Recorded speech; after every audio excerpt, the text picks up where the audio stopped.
Hello and welcome to Storytime with Gina and Zena. Hi, I'm ZBexx. I'm Covert Go Gina. It is season 2, and we are going to the Wilds of Eldraine. And Eldraine the first time around was very cool. We learned about Will and Rowan Kenrith, the twins that share a spark. Their King Kenrith, who was their father, and their mother, who was a witch. Of course, we had Oko wrecking formats across the board, turning everything into elks. And we had a lot of other great cards that are still seeing play in formats today, like Bone Crusher Giant, Brazen Borrower. Who can forget a good cat oven combo? All sorts of fun things. We've got in Commander, the Great Henge.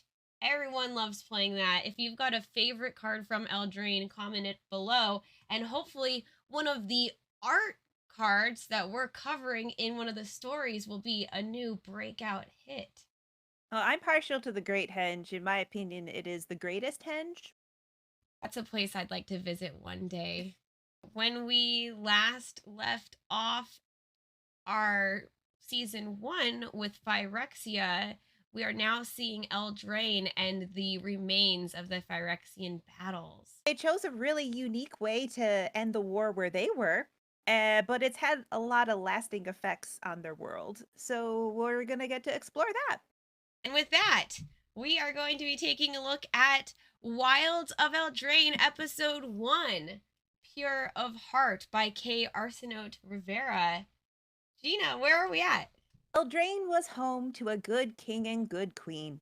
Sadly, they both died during the Phyrexian invasion, leaving behind their children, the twins Will and Rowan. Will is now known as the Boy King, so succession worked out for him. The knight has risen to power, Sir Imbadane, and she lost an arm in the fight against the Phyrexians, and it was replaced with enchanted wood. She's got a really cool wood arm, and she carries a hammer as big as Will, and she's running a protection racket in a nearby village and calls herself Queen. Start with Will and Rowan riding up to a meeting with the so-called Queen. And after some banter, they agree to a duel. The so called queen goes so far to point out that she was a knight on the battlefield, and that what was Will doing in the castle? What was Rowan doing in the castle? They weren't out there fighting the war against the Phyrexians. We know what Will was doing. He was reading a book. He's a nerd. They did just come from studying up at Strixhaven. The premise of the duel is this. Imbadane says, if I win, you will say, Yas, Queen, and drop your crown. And Will says, if I win, you will bend the knee and follow me. And we hate that Will so foolishly suggests, yeah, let's duel for the crown of the kingdom. No big deal. Rowan knows this is a bad idea. Yeah, Rowan's pretty panicked about it. She leans over and says, like, bro, you sure about this? Like, I know you've been training, but she's going to kick your butt. Like, let me at her instead. I can take her. And Will says, no, I need to do tough king stuff to earn respect. I can't have my sister fighting battles for me. But Rowan can't help but imagine, like, what's everyone going to think if he loses? Like, but she backs down and thinks about her family and the first time she jousted.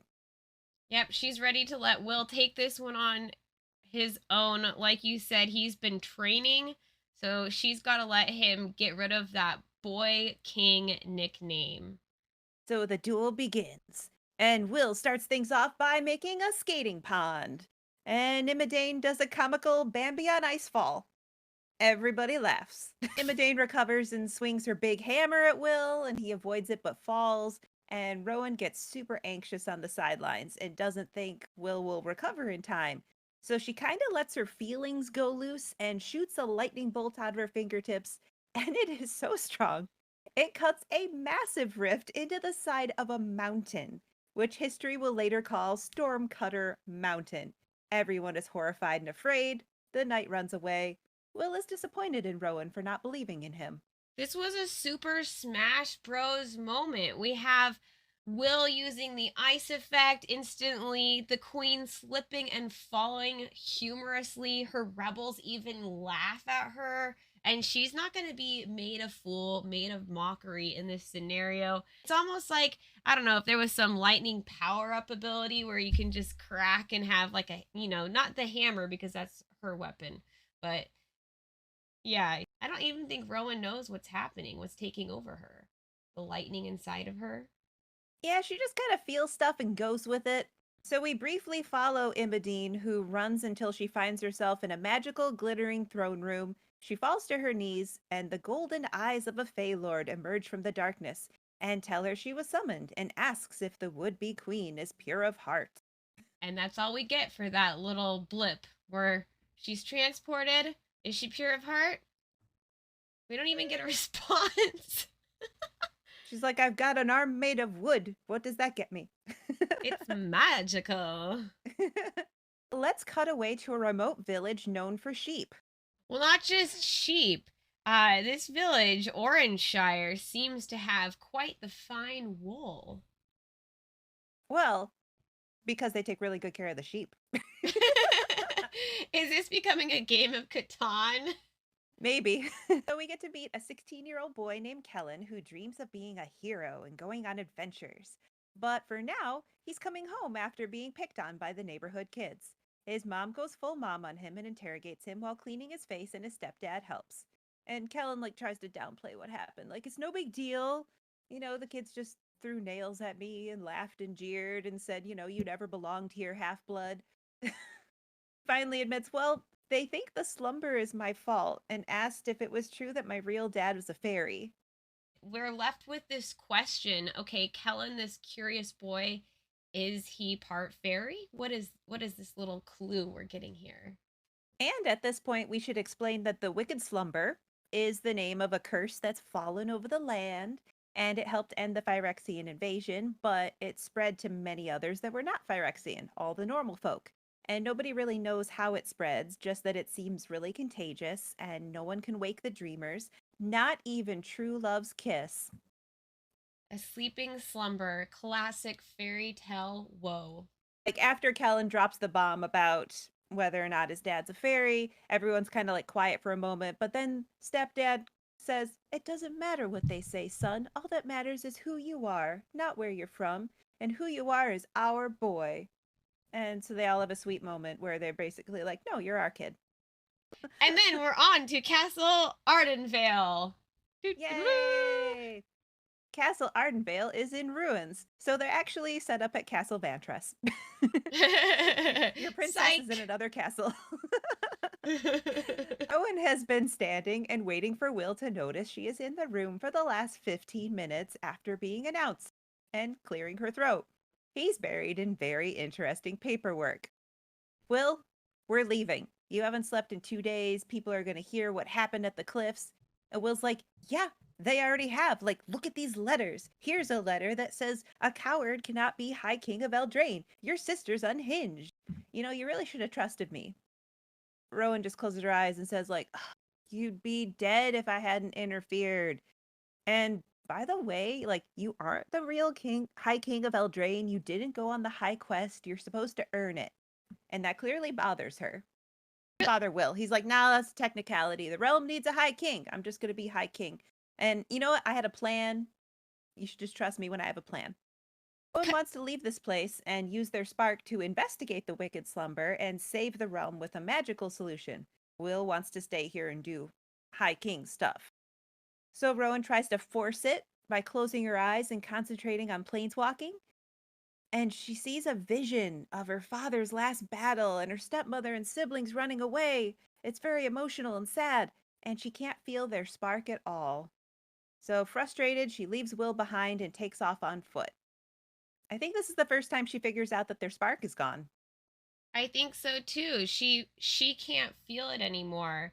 And it's after the peak of the frustration where she's trying to tell Will we need to do one thing and he's insisting the bureaucracy needs me. Look, all of these people are sending me letters saying I can't follow my irresponsible sister who's putting people in danger, out of control.